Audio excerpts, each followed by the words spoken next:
welcome back to Couples Chronicles with Afia and your boy Lloyd. All right, so things are heating up today, so we're going to dive right into it.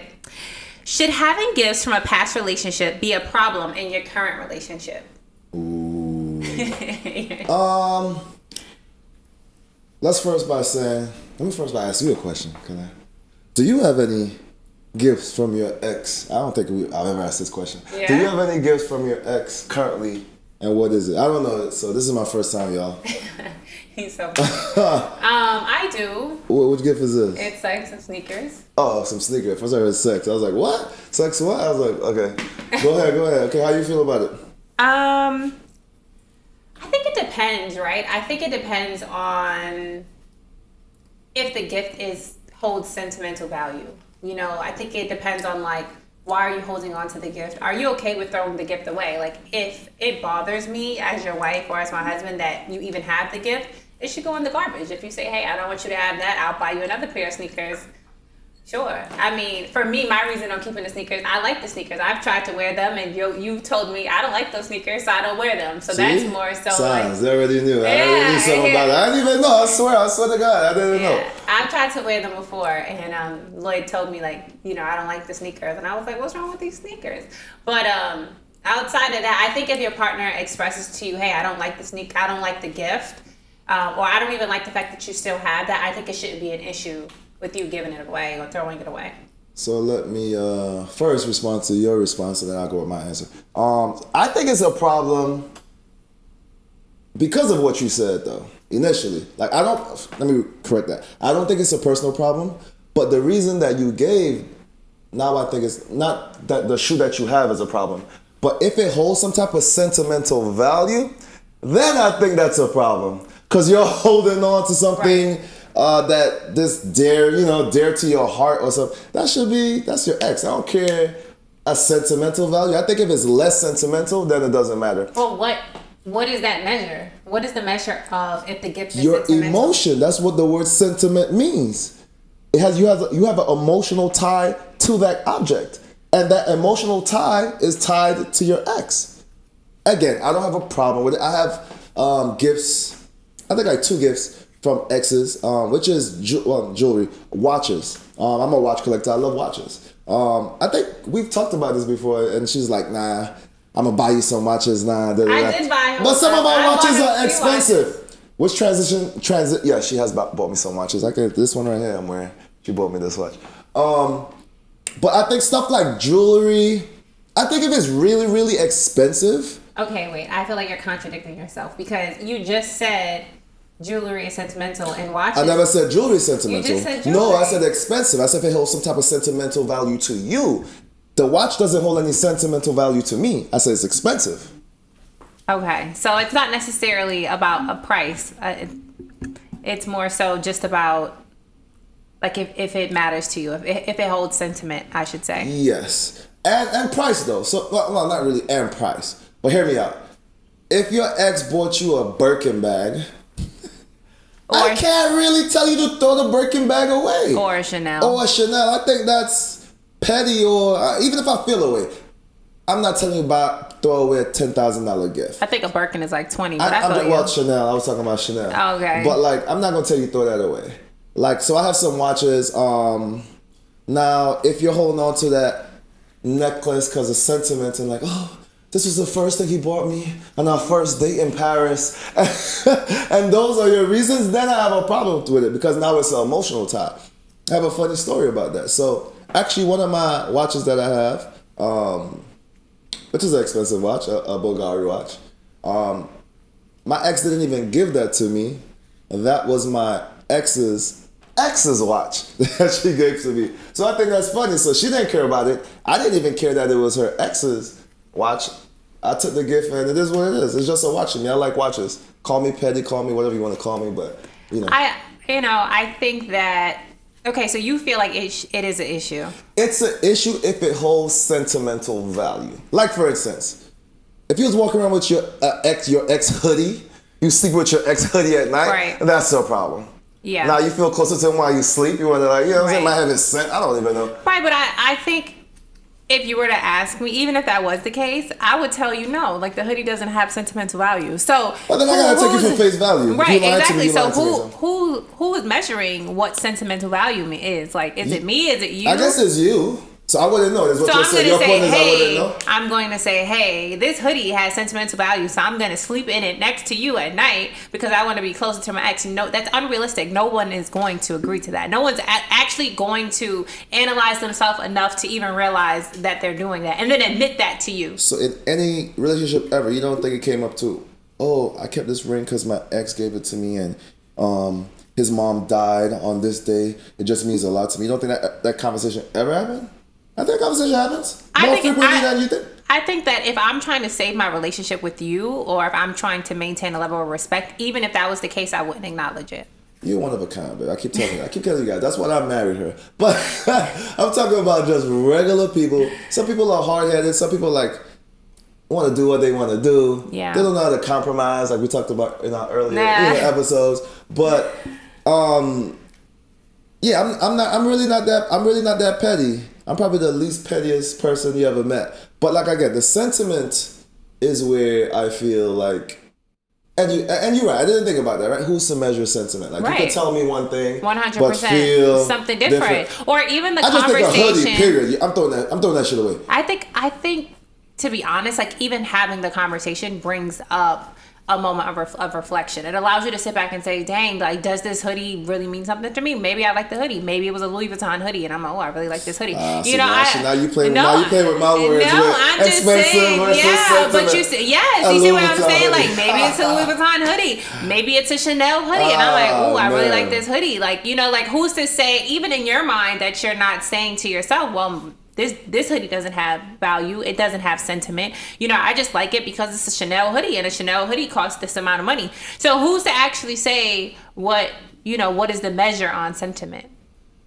Look, you got me there. You play with my own answer. No, I'm just saying. I'm just saying. Like is there any gift that I would?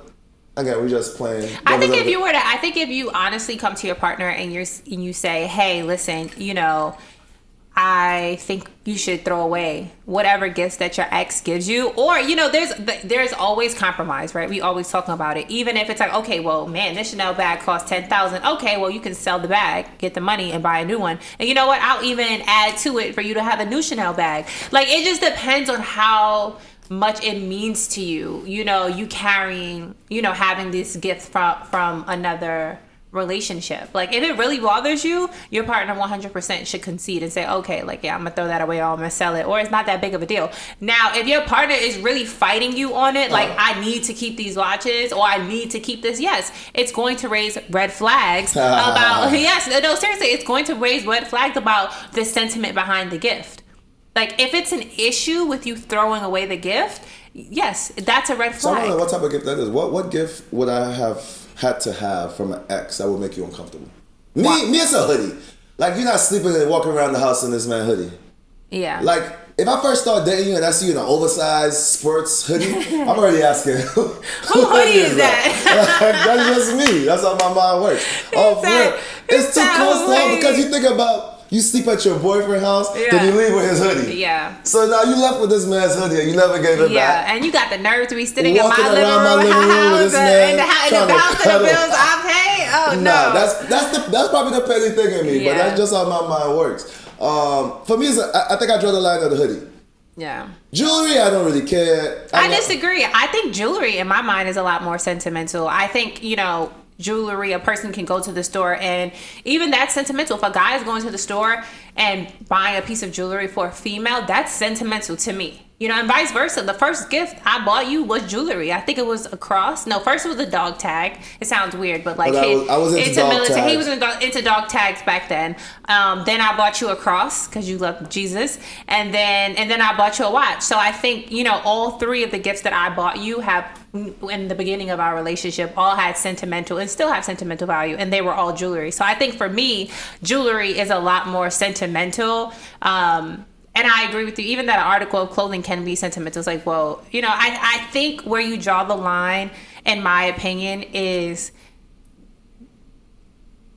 if your partner asks you to get rid of the the gift and it's an issue, that's the problem. If you have an explanation, if you have every explanation in the book as to why you cannot get rid of this gift or this article that your ex gave you, that's the real problem. That's where we need to kind of dive into things and figure out, okay, well, what does this gift mean to you that much that you can't seem to throw it away or give it away or let it go? What are you holding on to?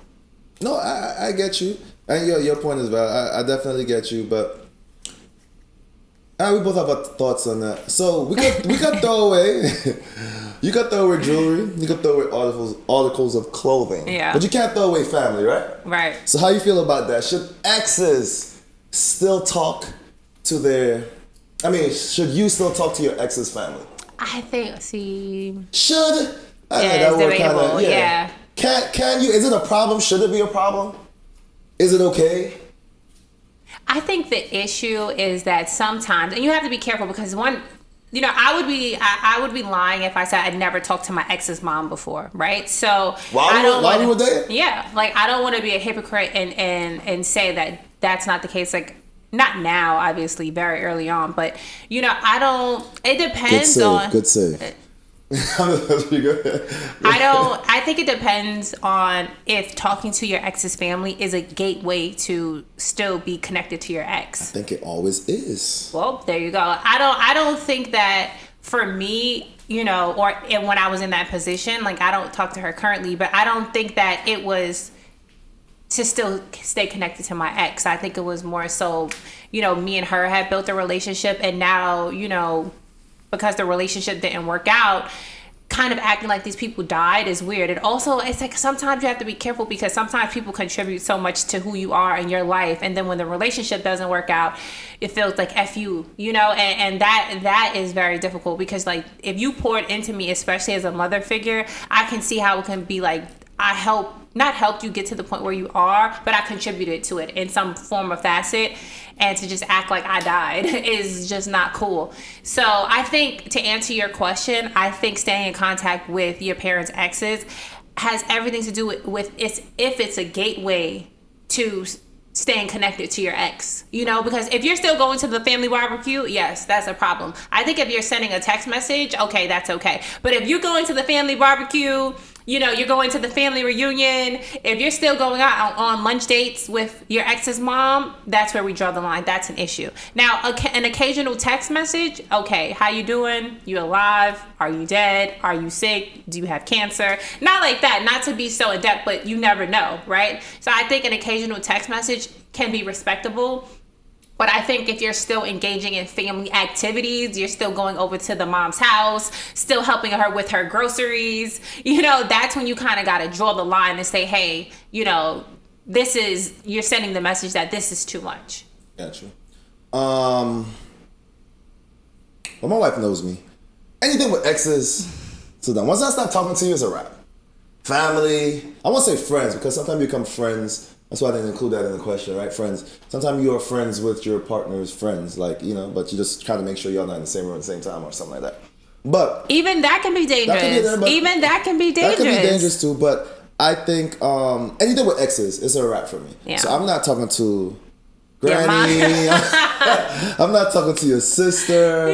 First of all, I was in a relationship with you. Yeah, we create relationships within our extended families at the time. Yes, but for me, do I have a problem with it? Like you say, sometimes it's a gateway to the ex, right? But you have to be careful because sometimes it's a gateway for the ex to get back to you as well. Yeah. Even though your intentions might be purely noble and like, your ex's mom is old and he's probably away and now you help her with shopping or something like you said with groceries. But Mama Dukes might still be trying to see you guys together and keep that relationship open. That was on Harlem, the show Harlem. Yeah, that was on Harlem. It happens all the time.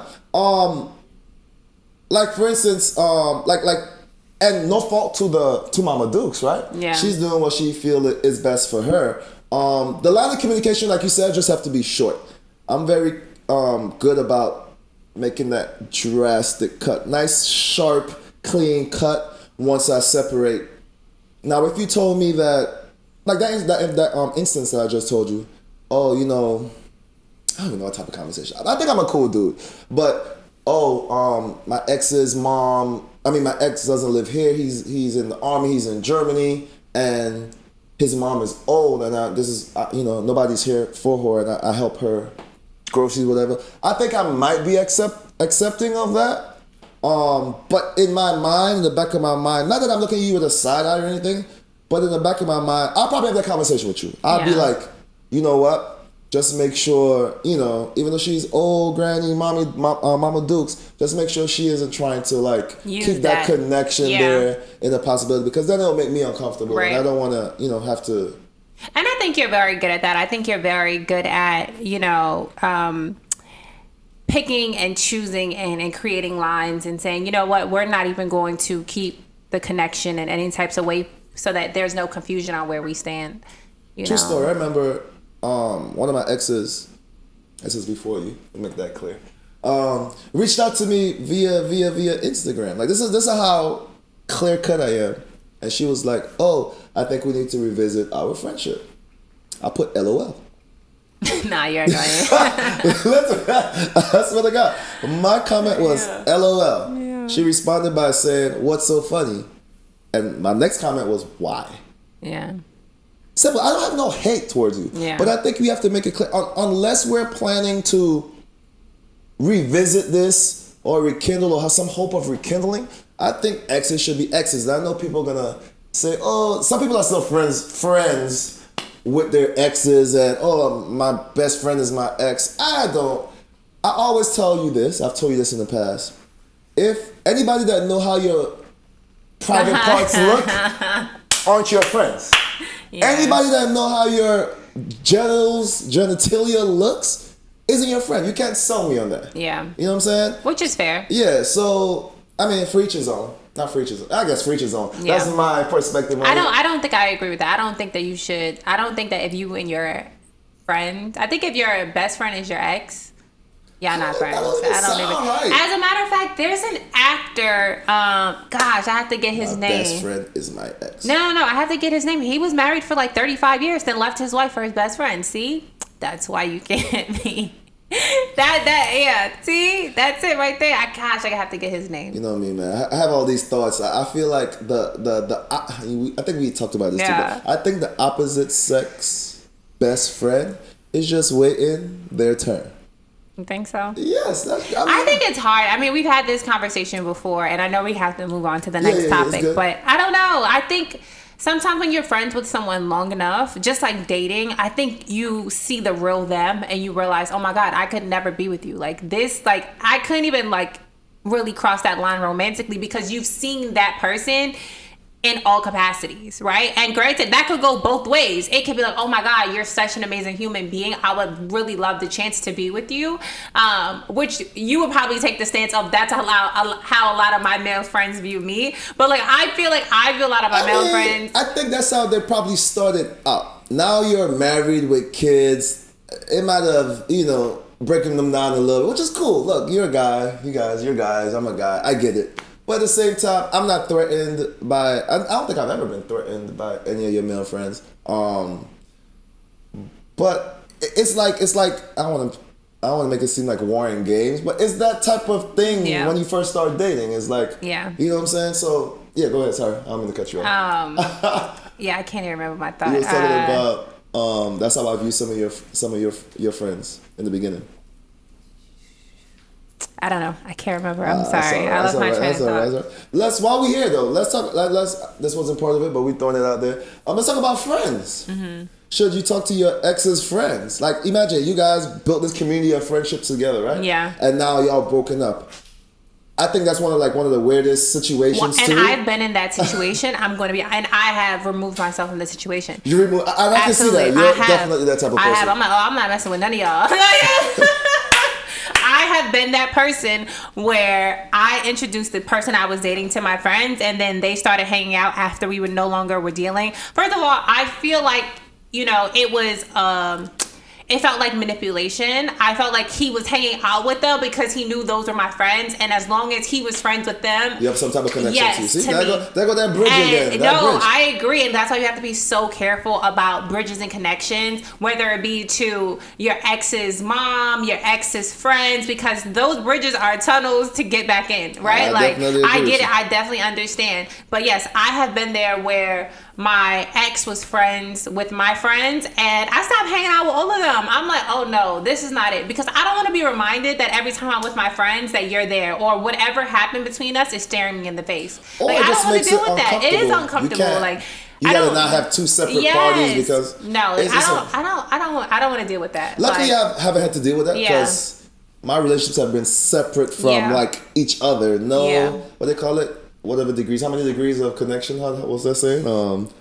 10 degrees? Is it 10 degrees? I have no idea. Anyway, I haven't had to deal with that. I just cut myself loose and let it go. Let go and let God. That's how it go. Which takes us to another topic about friendships. Should you or do you have to cut off certain relationships or friendships, right? When you get in a particular relationship or marriage or higher marriage? Oh, absolutely. First and foremost, not every friendship is indicative or a reflection of the relationship that you're in, or even the direction that you're going in that relationship. Sometimes you have to sever ties with certain friends for the relationship to grow. If you're trying to move towards marriage and your friends are moving as if they're single, we're not on the same page. A lot of times, unfortunately and fortunately, your friends are a reflection of where you are. Whether they are ready to admit that or not, when you look at your friends, sometimes you'll see you. Which is why even me, like, as I've grown or transitioned, I had to change my circle. Because I'm like, oh, like, I'm no longer there. Like, where I was in the past, I'm no longer there. I understand what you're saying, and I won't say I strongly disagree, but I disagree. Because I believe if they're your friends, they need to learn how to act accordingly. For instance, I have single friends. I go out with them. They know I'm married. They know what situations to put me in, or even more importantly, I know what situations to put myself in order to maintain my marriage or not let it affect my marriage. If I go on a boys trip with 5 single friends, I should know how to act. They should respect that. Now, the problem comes when your friends don't respect where you are in life. Right. And now it creates friction within the friendship. And a lot of times it becomes a tug of war. If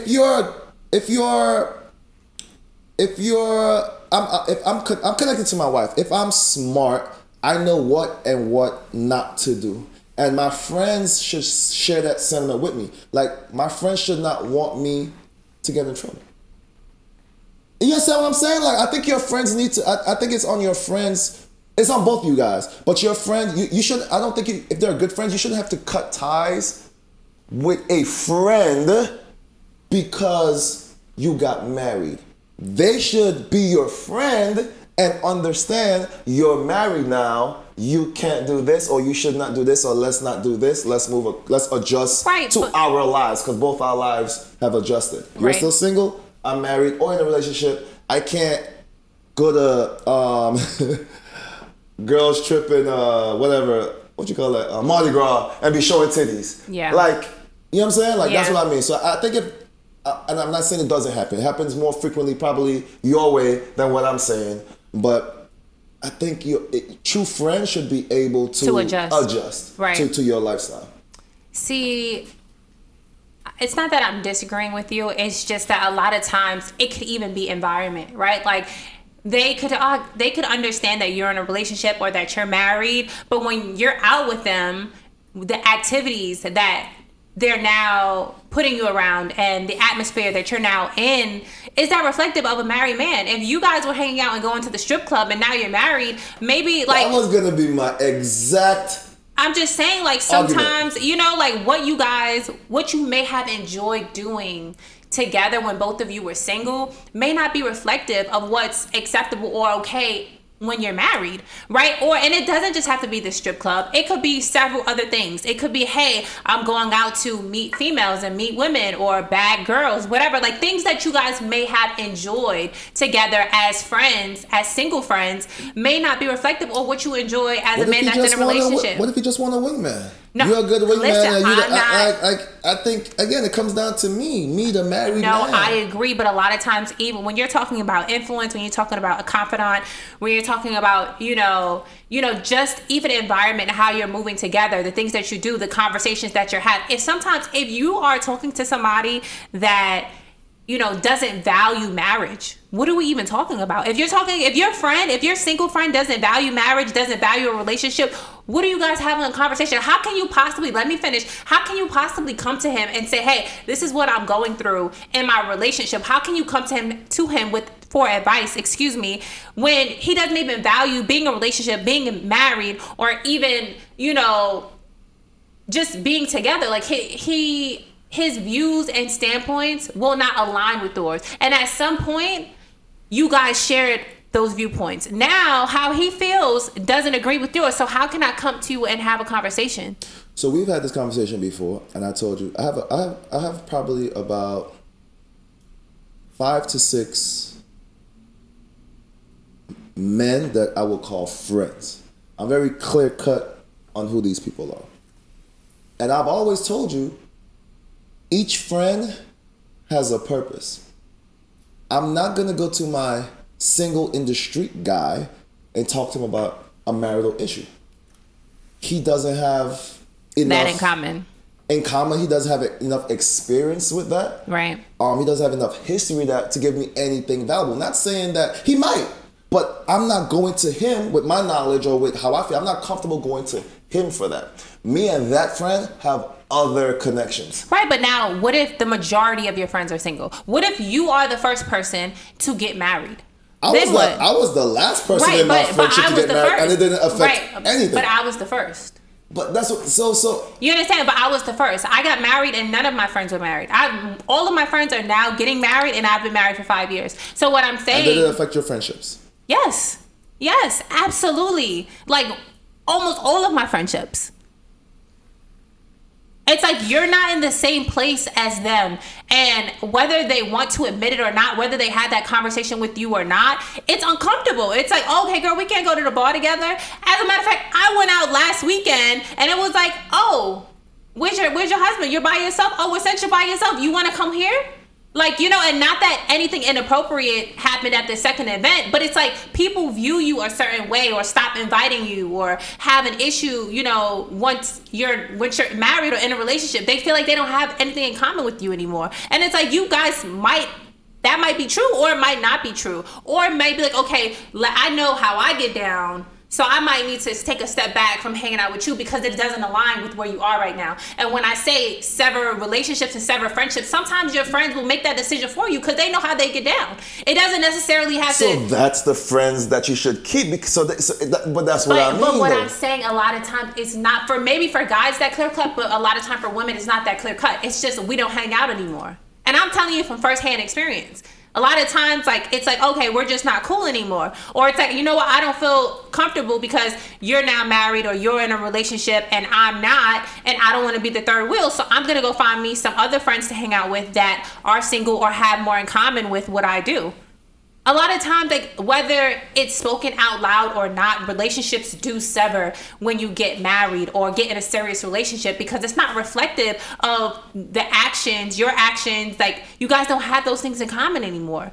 And it's not it hurts. I'm telling you, as somebody that's been there, it's unfortunate because you go from having all these friends and having all these things in common to you're choosing love and choosing marriage and choosing, relationship. And that's also a beautiful thing. But it's important to have people in your life, that are reflective of where you are. And that opens the gateway to new friendships and new relationships. But you have to have those. You have to have people around you that are supportive of your marriage. You have to have people around you that are supportive of where you're trying to go. Because outside of that, if you're having conversations with a bunch of single people about your marriage, guess what where you're gonna be? Single. Single with them too. You're gonna be single right with them. And it's not You know, it's not that, you know, they're preying on your downfall. It doesn't even have to be that. It's just like, oh, okay, well, girl, I've been waiting for you to come back to the streets.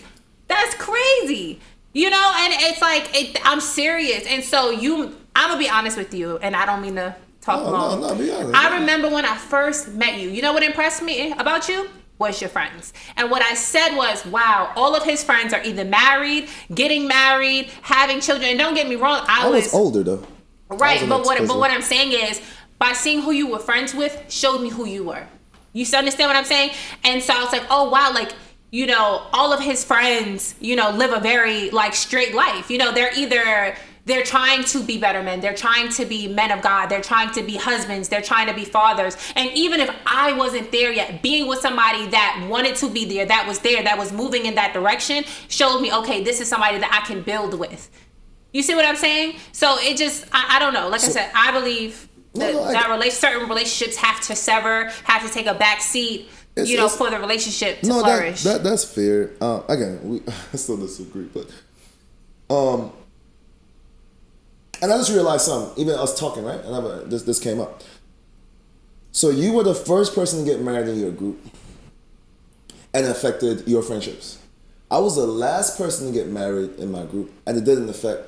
Them being married didn't affect none of our friendships. Why? I don't know. I'm asking this question so we could talk it out. Why do you think that is? What's the difference in our two situations? Like, why didn't it affect my group of friends, but it affects your group of friends? Because I think your friends were already there. I think your friends, they took that jump, and I think seeing your other friends take that jump, they felt supported. It was like, oh, okay, well, this person got married. Okay, me next. You were able to see and witness all of your friends get married. And so it was clear to you that it was a value, it was something that you value. You guys all had that in common. Whether the marriages lasted or not, they all pretty much still lasted except one. But whether the marriages lasted or not, it was a consistent value system. You understand? It was consistent amongst you and amongst all of your friends, which means whether we got married immediately or not, it was something that you saw value in. And you didn't even have to say that to me. It was reflective in who you hung out with. You understand? Whereas I feel like sometimes with females, unless the female is going to get on her knee and propose to a man, which we've also talked about, you're not waiting for a guy to choose you. Right? And a lot of times you're trying to figure out, you don't know when that's going to happen. You don't know if that's going to happen at 25 or 30 or 35 or 40, or if it's never going to happen. You understand what I'm saying? So now, a lot of times it's like you want to hang out with people that make you feel good about you. And a lot of times, unfortunately, and a good friend told me this before. She said, Afia, you are a trigger for a lot of people. And that could be good and bad, right? And so she said this to me because she said, wow, if you're at a point in your life where you're 29, 30 and you want to get married, but you don't know when that's going to happen, right? And now here I come, I'm married, and just by being in my presence and being around me makes you look in the mirror and look at yourself and say, oh my God, I want those things. I don't know if that's going to happen or when that's going to happen. And now I feel uncomfortable. I don't want to be around you because it's reflective of all of these things that I myself am not sure about. It's reflective of all of these question marks that I have about myself and about my partner, that I may not be ready to face. And I think women, like I said, because we are not in control of when a guy is going to propose to us, it makes us uncomfortable sometimes to be around our female friends that are already married, that are already in serious relationships, because it's a mirror about what I am or what may or may not happen.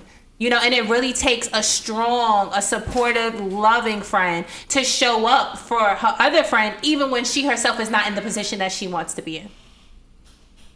Obviously, you can see my wife is very passionate about this. It hit a lot of triggers home. I've been blessed with great friends who we all know how to respect each other and their relationships. Right. I think that goes apart.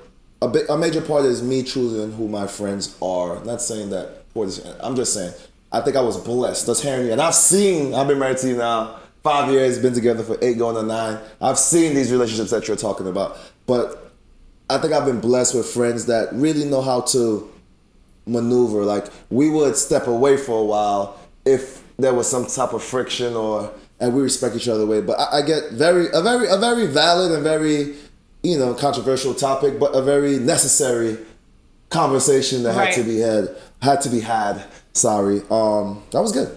That was good. That was real good. That got intense. I got intense real quick. What we got next? Our final chronicle.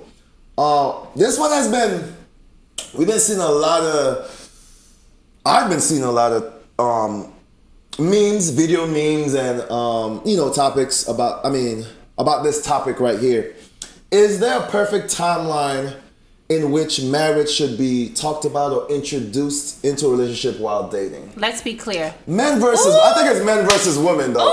I think it's men versus women. Go ahead, you go first. Let's be clear, don't waste my time. Let's start Heavy there. on the don't waste my time. Let's be clear, Okay, do go not ahead. waste my time.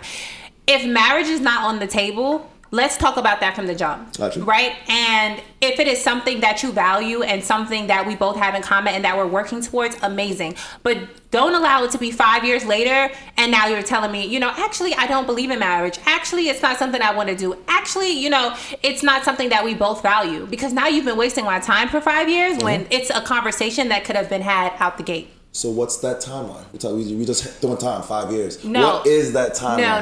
No. At 5 years, my time is wasted. So, No. so 5 years is your timeline after 5 years? Okay, let's be clear. I think it's at what point in your life, first of all, how old you are, right? Because I think if you're saying 5 years and you're 21, no, you're only 27, right? 26, 27, you're still young. At 21, where you are at 21 and where you are at 30 is completely different, right? You're at two different phases in your life. So I think that timeline is definitely reflective on your age, in my opinion. However, I think if you're over 25, absolutely. I would say 2 to 3 years max before we start to have the conversation, or we should have already actually had the conversation, but I think 2 to 3 years max before, you're either proposing, engaged, we need to be there, especially if we both want to get married. Like, there's no reason why we should be waiting 10 years and then having the conversation or taking that step. I think that it's more of a question of perspective of males versus females, which is why I love this podcast, because you get my beautiful wife's perspective, a female, and you get a handsome guy like myself perspective, a male. I think women and men view this timeline very differently. Again, like I said, I've been seeing some stuff recently. Recently, I've been seeing, girl, if it's past a year, let him go. If it ain't this, let him go. I think men see marriage, most men, see marriage as like 5-10 years down the line. So we should be dating for 10 years before we even consider marriage? No, I'm not saying that. I'm just telling you a male perspective. And fellas, please chime in. I'm interested to hear this one. So wait. Whoa. wait. Whole break. So you said 5 to 10 years before you pop the question, or 5 to 10 years before you even have that conversation? Before it's even on the table? Pop up in a man's head? So if I'm 30, that means I should be waiting from 35 to 40 to expect you to propose. I think in a man's head, like I said, again, I say think, guys. I'm not speaking on behalf of all men. I think most men timeline is about anywhere from between 5 to 10 years. No. Before that, even a conversation. Absolutely not. Let me be clear to you guys, my beautiful audience. I knew after 6 months. After 6 months, I asked my wife here, if I proposed to you, would you say yes? She said yes. So I had, the comfortability of knowing, and then 6 months later, I popped the question. So we were together a year before I proposed to her, and together 6 months before I knew that I wanted to marry this lady. And, we're still together 5 years later, being married. A little backstory on us, if you didn't know. No, but in all reality, think about your male friends that you have. What do you think? And all the First of all, I don't think any of my male friends are in serious relationships. None. But to my point, it doesn't even get there. I think for them to even consider a woman wifey material, like we like to say in these streets, 5 to 10 years. Like, I don't Oh, think nah. that's Ladies- that's the reality of it. Ladies, do not have I'm these, just do being not straight let and these men waste honest. your time. The same ladies. First of all, a man can be with if you're with him 5 to 10 years and he does not propose to you, and guess what? Now you have built him up to be with the next woman, and now she got proposed to in 6 months to a year, and now you're just looking at him live his golden life. After you have built him up, put in the work, built him from the ground, You should have like stayed. Norris You should have Smith, you stayed done 1 made year him later. from scratch. You done made him from scratch, and now he's living with somebody else, living your life with somebody. Absolutely not. You should have stayed that 1 year Absolutely later, not. and then you would have had a ring First on and it. foremost, there has to be intent. There has to be intent. There has to be intention. There has to be conversation. And this goes back to dating. When you're dating somebody, I don't care if it's in the second date, first date, fifth date, 10th date, whatever. You have to even ask them, do you want to get married? Is marriage even on the table? Is it something that you value? Are your parents married? How has that affected you? Has it not affected you? Is that something that is on the table, or is it not? You have to be very clear, because transparently, 5 to 10 years is too long, in my honest opinion. There's no reason why you don't know after 3 years if I'm somebody that you see yourself spending the rest of your life with. It's unacceptable. Unacceptable. First of all, that should be on date number 1. And that should be the question at date number 1. Do you believe in marriage? Do you want to get married? That should be number 1. And even ask them the timeline. Okay, well, if we're dating, if things are compatible after 2 to 3 years, is that something that you would be okay with pulling the trigger on? Like, we need timelines, because honestly, unlike a man, you don't have a biological clock staring you in the face 24/7.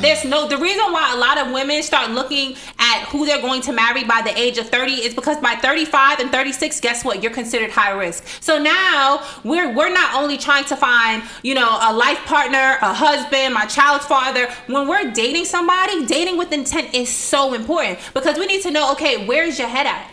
Like, is this something that you want? Is this something that we need to speed things along? It can't just be, hey, I'm out here from bucket naked sex and fun. No, we've been butt naked sex and fun. I need something. Again, I need more. The question was timeline. I think it's more so men versus women perspective. Men, I think, look at marriage 5 to 10 years. Women nowadays, 2 to 3 years. I don't know max. why. I think it's earlier than that. I've been seeing random girls about after 1 year. Not that you got to be married after 1 year, but the intention, like you talked about. Absolutely. I have a best friend right now that has been dating her boyfriend for 6 months, and I promise you, by 1 year, she already has her life with him mapped out in terms of relocating, having children, Which proves marriage, my point. everything. I'm not disagreeing with. Proves my point. No, you're proving my point that 2 to 3 years is me giving you grace. Okay, 2 to 3 years is giving grace. There's no reason why after 5 to 10 years, where marriage is not on the table, or that we're not even moving in that direction. It's not on the table. We're not engaged. Think about it. We still have to be engaged, plan the wedding. That takes time. That takes time. Women's timeline, 1 to 3 years. Men timeline, 5 to 10. Look at your guy who's been on the. Oh, who? Big Sean and what's her name? Janae Aiko. Been together 8 years. They both. I mean, this is coming from him. I saw his side of it. They both agree, like they have some things that they're working on, and they okay with that. A lot of people. Is she?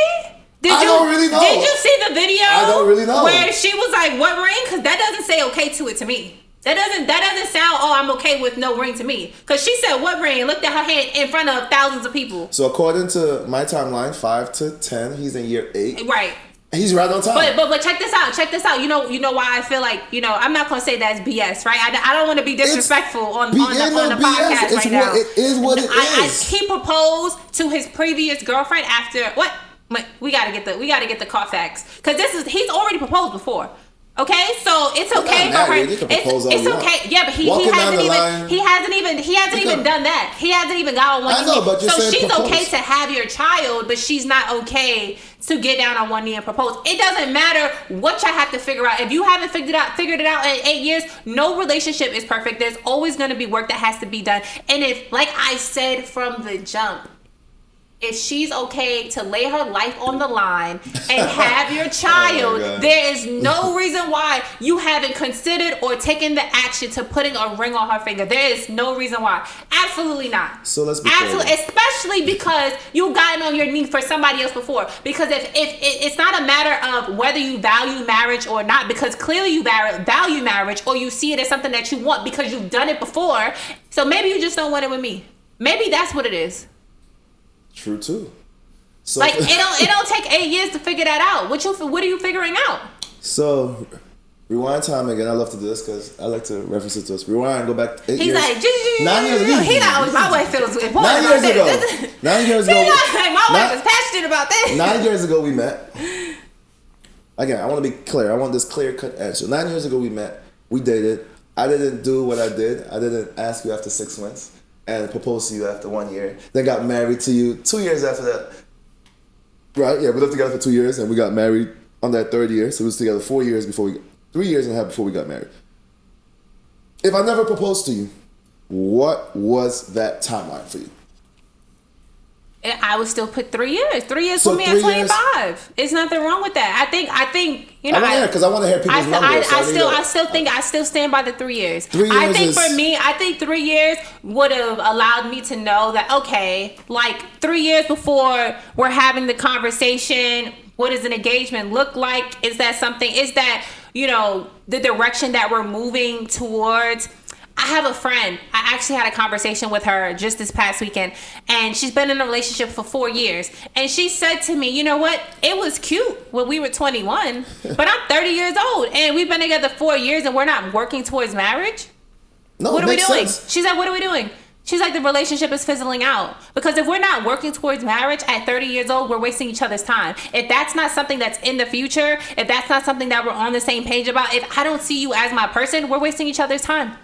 Like, what are we doing? I agree with and you. And guess what? It didn't take 10 years to get there. We're just talking about timelines and personal timelines. Ladies, do not let these men waste your time. I agree with her. Don't let these men waste your time. Don't let these men waste your time. Don't let them do it. Because I promise you, if he wanted to marry you, and I don't mean to be like that, but if he wanted to marry you, he would get on one knee. Don't let that man make excuses. Don't let that man tell you, oh, we got stuff to figure it out. I'm trying to work it out. I'm trying to guess what? We can get there together. And I think that's so important. A lot of times, I think especially with men, you know, you guys feel like you have to, there's nothing wrong with wanting to be in a certain place before you get married, but you're always going to be growing. I'm always going to be growing. You're always going to be growing. You should want the man to be in a certain place. No, I agree. I'm not disagreeing with it. I'm just saying that there's always going to be room for growth and elevation. And if that's how you feel, we need exact numbers. We need exact timelines. We need exact goals. There's nothing wrong with saying,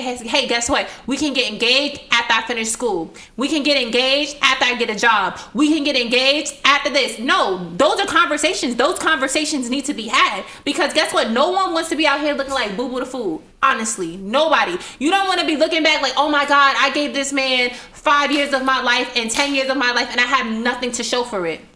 5 years and 10 years of his life as well. So it's both of your lives. And guess what? I don't think he wants to waste his time. Right, but guess what? You will help build him up and put in all that work. Yeah, women love to say that. Absolutely. We build the man up. Y'all love to say that. Absolutely. No, because I feel like it's not fair. It's not fair. I really feel like it's not fair. And I don't mean to be like that, but I really, really feel like it's not fair. It's not. Look, again, guys, that didn't happen to me. I knew what I wanted. I went straight after what I wanted. But as it becomes a timeline, guys, I think men, and I really want you all to chime in. I think it's going to be a big hit. I think men come for me if you think I'm wrong too. Men, I think the timeline is 5 to 10 years in most men's eyes. Closer to 10 years, honestly. 10 years? Especially in this day and age. Most men. Again, not all. I can't speak for them. I'm just going by what I've seen. I'm just going by what I've heard. I'm just going by what I've experienced. Me, I was an anomaly, I think, after 6 months. You know, I put a ring on it, like they say. But that's it, guys. We really want to hear what you say. I think our topics today, we were highly. They got hotter as we kept going. I'm sweating. I'm sweating over here. I'm not gonna lie to you. He is sweating. But I don't know. I don't know. I don't like I don't like, I stand up for women. I'm a girl's girl. As you should. This is why we have this podcast. We want to hear the male view and we want to hear the female view. And of course, together, guys, we want to hear your view. Thanks for tuning in. We want to hear your comments. See you next time on Couples Chronicles with Afia. And it's your boy Lloyd. See you next time. Don't Peace. forget to like, subscribe, and share. Yes.